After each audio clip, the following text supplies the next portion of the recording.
Previously on the Frontier Farmer. We were clearing out all of this area and we have a little ways yet to go still. Cue the music. Let's cut all this down. And there we go. 487,000 litres.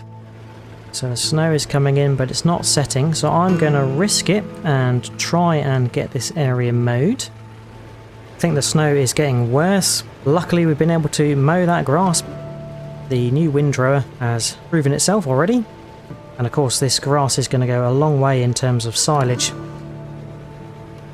There we go, just ticked over to 100% compacted, covered up. There we go.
Hello everyone, and welcome back to the Frontier Farmer at the Dark Forest. As promised, we had a white Christmas in the latter part of December, and we're now in January, and as you can see the snow has just kept coming. We had to battle the snow previously to get our new area all cleared out, and luckily Artemus has got a winter coat on, so yeah, his fur is going to keep him nice and warm. This area up here that we cleared is now firmly covered in snow. We cleared all the trees and then we mowed, windrowed and forage wagon collected all of that grass into our silage bunker, which is nicely covered off over here. Now that is still fermenting and I don't expect it to be ready until later on. But yeah, we're not going to be touching that for a little while because we have our next jobs on the homestead. Now if we take a little look over here by the chickens, you'll see that I have placed a silo. And that's because we really needed to get the sorghum that is in our trailer out of the trailer and into some form of storage area. So I'm going to hitch up to the trailer and we can get probably a little bit of a top up into the chickens, make sure they're all nicely fed up. As it's cold, they're probably feeding a little bit more to stay warm. And then we'll deposit the rest into the silo. Okay, bit of sorghum in there to top it up, but they were pretty full anyway, so it's just a little cursory top up to keep them nice and full over winter. Now I think we want to come around here so we can top up the silo, and I think we deposit it into this lower section, which puts it right up into the silo. There we go, that seems to be the trigger spot, and that's all now safely stored in our silo and relinquishes this trailer for other purposes. Now I placed that silo there so it's near our chickens, so we've got easy access for getting some chicken feed, and then also it is not too far away from our windmill at the top of the hill, so when we want to get wheat, barley or oats to make flour we can pluck it from there. It's only a small silo, I think it takes 25,000 litres. That's good enough for now, we can always get another one in the future. Right, it's a good thing we have relinquished this trailer because as it's January, we're now in the best sell time for potatoes and sugar beet, which we have plenty of from our very productive open garden. So I think I'm going to turn this trailer into a bit of a flatbed if I can, and then we're going to use both this trailer and our bale flatbed trailer to take all of the crates to the shop. And so I've customised this trailer to a bale variant now. Very customisable, this trailer. It's So we should be able to open each of the panels quite nicely. And that is going to help us get all of these sides opened down, which is handy. Fantastic. Right, we can now load this up with pallets. In fact, I think we might actually keep the back one up, so we've got access to the tail hook, because we will need to link both trailers together. So we'll drop that trailer there and grab the bale one to put behind it, so we can tow them in tandem. There we go. Here's the bale trailer. Fantastic. We'll set that aside there and get them hitched together. There we go. That's hitched in tandem, so we now have a bit of a road train, and I'm hoping that the farmer is going to be able to pull this. It's a bit heavy, and we are in the snow. So if we start to struggle, we might have to recruit the wheel loader, or indeed the skidder, as they are a bit more powerful than the farmer. Right, don't want to be driving in the field, but we do want to have a good enough turning space to get down the side here. Now, it might look like we're overcompensating with 2 trailers, but I think there's a fair amount of sugar beet in the storage of the open garden, so yeah, I think we are going to fill up the trailer quite quickly. Crikey O'Reilly. So even though we've got quite a lot of boxes outside, you can see here that we've got 35,000 litres of sugar beets that are in storage. And that means that when we lift up boxes and put them in the trailer, more and more crates are going to spawn. So that's at least 35, nearly 36 boxes in addition to the ones that are here that are going to spawn. So we've got quite a bit of work. Luckily we can lift these by hand, so that's good. But I'm going to set about loading all of these beets and potatoes onto the trailers, and then we'll get them over to the distribution centre. Depending on how much space we have, we might have to do 2 trips. Start with the potatoes up this end. See you in a bit.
Artemus. He stopped us and now we're stuck. Goodness me.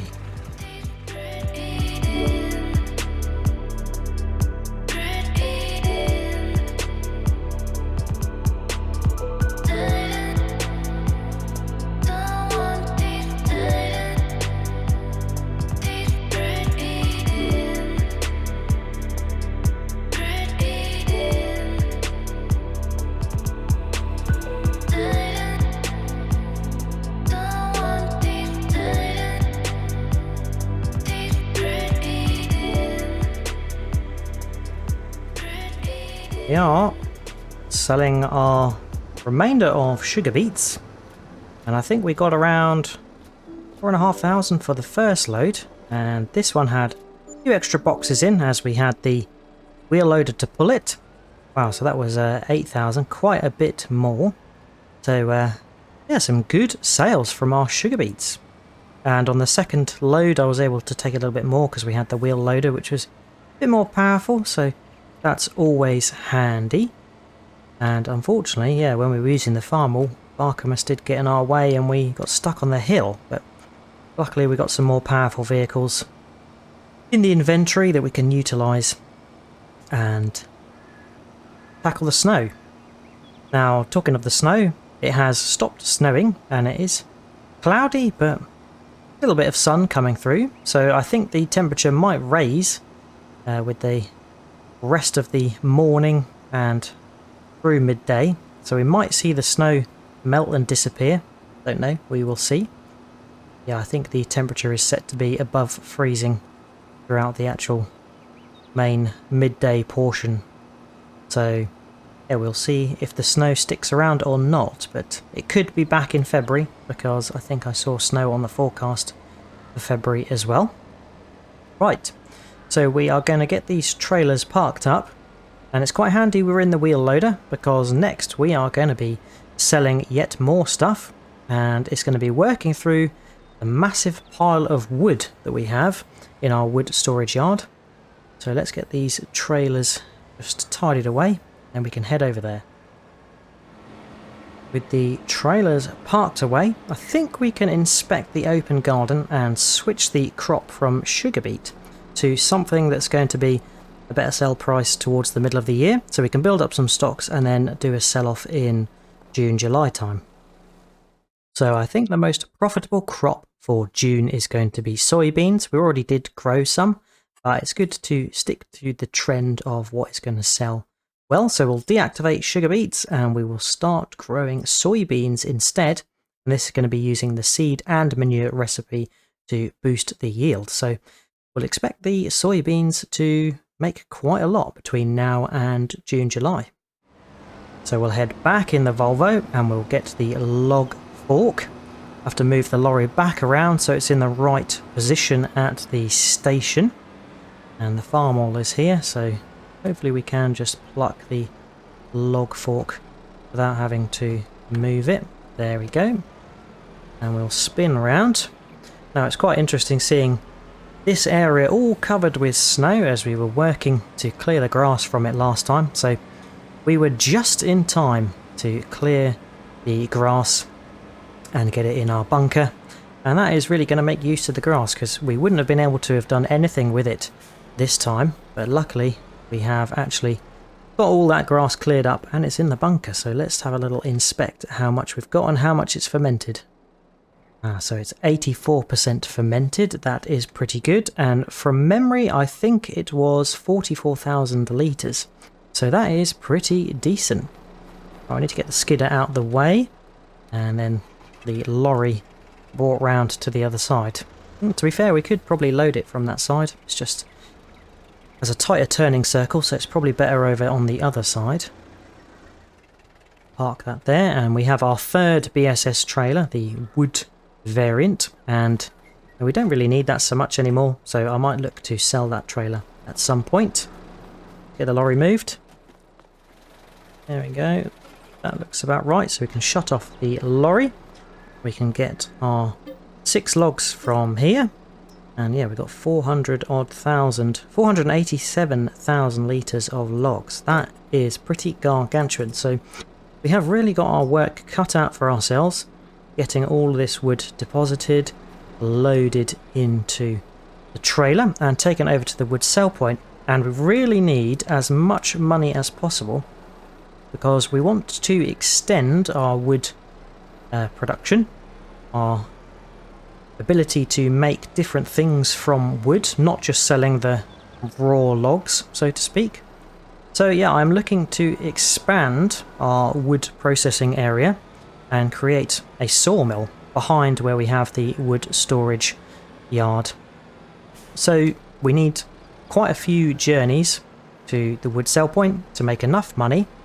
I think the sawmill that we want to purchase is around £50,000, but then we need a little bit of money for a few other things that might come in handy to place there.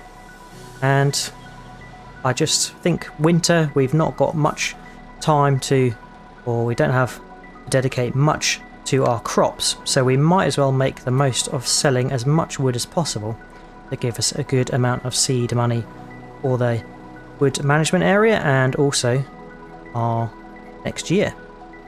Well, I seem to have dropped a log there. That was a bit silly of me. I shall get that picked up and we'll get as many logs loaded as possible. So leave this with me and we'll do quite a few loads. So I'll see you when we've made some good progress.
Coming on up to the wood sell point for what I think is our 4th or 5th load. I think I've lost count. Done too much loading and it's been a bit of a frantic one, that's for sure. And I've really pushed the limits out on this last load. I actually loaded 14 in each section, so we've got 14 in the front and 14 in the back, so we should see a little bit more money than we normally do. Okay, $34,000. It's normally $29,000 per load, so yeah, just managed to creep a few more into the trailer to help with the load. But that has taken us up to 160,000 now, and we've got more than enough to buy the sawmill that we want, and then that leaves us a cool 110,000 for into the next year. Now we can sell obviously more wood because there's plenty left in the wood storage yard. But we also need some wood to consume at the sawmill. So we're going to head back, park up, and see about building our sawmill and putting some wood in it to see what we can make. Okay. And one thing you'll have noticed is that the snow has cleared. We're down to 298,000 litres of wood, so we've made a fair dent in that 400,000 litres, or 487,000 I think it was. But yeah, fair old dent, nearly 200,000 litres of wood sold. And we're up to 160,000 now, so we can purchase our sawmill. I'm going to get that built. See you when it's finished.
And here it is, our fantastic new sawmill.